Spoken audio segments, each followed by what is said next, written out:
Man & Machine, partenaire de vos projets CAO et BIM, vous accompagne dans votre transformation digitale.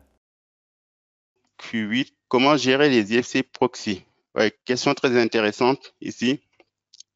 Le problème, en fait, quand on exporte de façon basique, c'est on exporte pas mal d'éléments qui sont rangés dans IFC proxy. Et IFC proxy, c'est IFC Building Element Proxy, pour dire le nom complet. C'est problématique parce que c'est un fourre-tout, on met tout dedans. Donc, il est préférable quand même de bien définir les entités IFC. Par exemple, de dire un mur, c'est un IFC wall, une chaudière, c'est un IFC boiler, par exemple, une pompe, c'est un IFC pump, etc. Donc, de bien catégoriser les classes d'IFC. Donc, pour cela, donc, dans Revit, vous pouvez faire un mappage de catégories depuis Revit. Mais bon, ça ne permet pas de rentrer dans la granularité, ça permet de faire un mappage global. Ou vous pouvez aussi forcer les IFC classes au niveau des objets. Donc, que ce soit au niveau du type ou des occurrences. Donc, je vais vous montrer ça aussi. Donc, je vais fermer cette partie-là. Je vais ouvrir donc la gestion des IFC proxy. Parfait. Bon, là, j'ai mis juste deux chaudières ici. Ici, j'ai une pompe, par exemple. Donc, vous pouvez dire, donc, je vais faire un mappage. Donc, ici, quand vous exportez, vous avez votre fichier de mappage en général qui est chargé et vous retrouvez ça dans option IFC. Et là, ça permet de mapper, en fait, des catégories Revit par rapport aux entités IFC, aux classes IFC ici. Si je prends par exemple les équipements de génie climatique, parce que si je prends une chaudière, c'est un équipement de génie climatique et une pompe, c'est pareil. Les équipements de génie climatique, je les ai là. Ce sera exporté par défaut en IFC Building Element Proxy. Donc, ce que je disais, c'est problématique. Ça ne permet pas de savoir ce que c'est. C'est ça qui est exporté en IFC Building Element Proxy. Et les équipements de plomberie, c'est pareil. Donc, je n'arrive pas à les dissocier en réalité sur les entités. Donc, je peux venir faire ici un mappage, de dire tout ce qui est équipement de génie climatique, je vais les définir avec l'entité qui correspond par exemple au chaudière qui est FC Boiler ou FC Boiler Type. Le problème, c'est que si je fais ça, la pompe ici qui n'est pas un FC Boiler Type, en fait, voilà, sera rangée dedans aussi. Donc, ça ne permet pas de rentrer dans la granularité des choses. Bon, je vais vous montrer ça.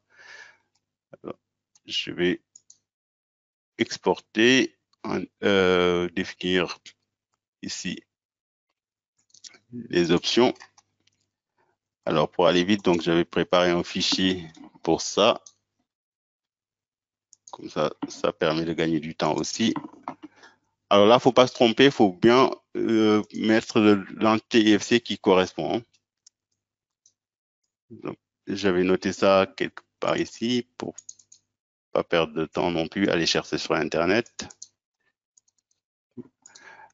Alors, CTRL-C. Je vais mettre ça, donc, du coup, ici.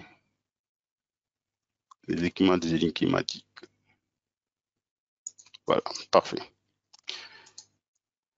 Donc, ça, normalement, c'est l'entité donc, pour les chaudières. Donc, si vous avez que des chaudières dans votre maquette, c'est très bien, c'est suffisant, largement suffisant.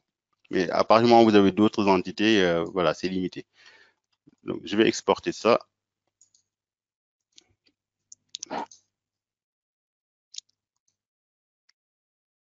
Ce sont des IFC. OK, parfait. Et on va y récupérer. Et du coup,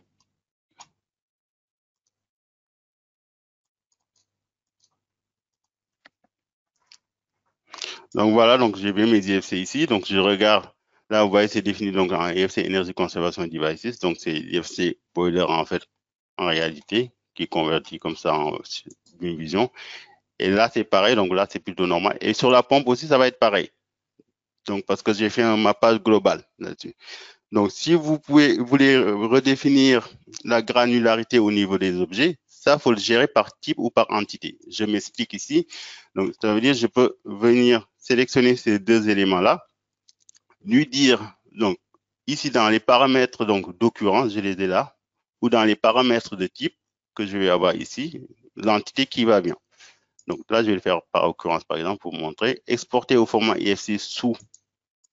Je vais aller chercher. Donc, on a dit, on est sur l'IFC 2X3.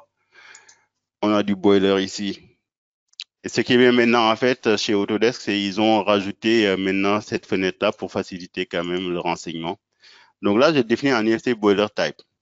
Très bien. Et je peux même rentrer encore un peu plus dans la granularité et dire c'est une chaudière qui utilise de l'eau, par exemple. Une chaudière à eau. D'accord? Si vous avez des chaudières qui utilisent de la vapeur, vous pouvez mettre du steam, par exemple. Là, c'est une chaudière à eau. OK, très bien. Et je peux faire ça ici aussi au niveau de la pompe. Je vais aller exporter sous. Donc, après, il faut les connaître. Hein? Les noms. Pour les pompes, c'est pompe.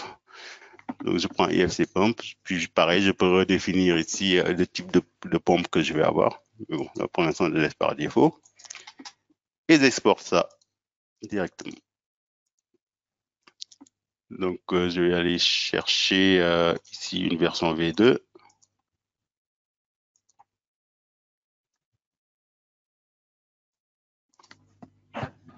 Et on exporte le tout. Donc, maintenant, je vais pouvoir avoir une dissociation entre les chaudières et les pompes. Vous allez le voir tout de suite.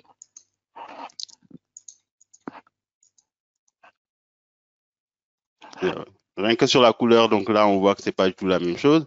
Donc, ici, on a bien des IFC Energy Conversion Device. Et là, on va se retrouver donc avec un IFC Flow Moving Device. Voilà, qui correspond bien à une pompe, en fait. En gros. Donc, voilà.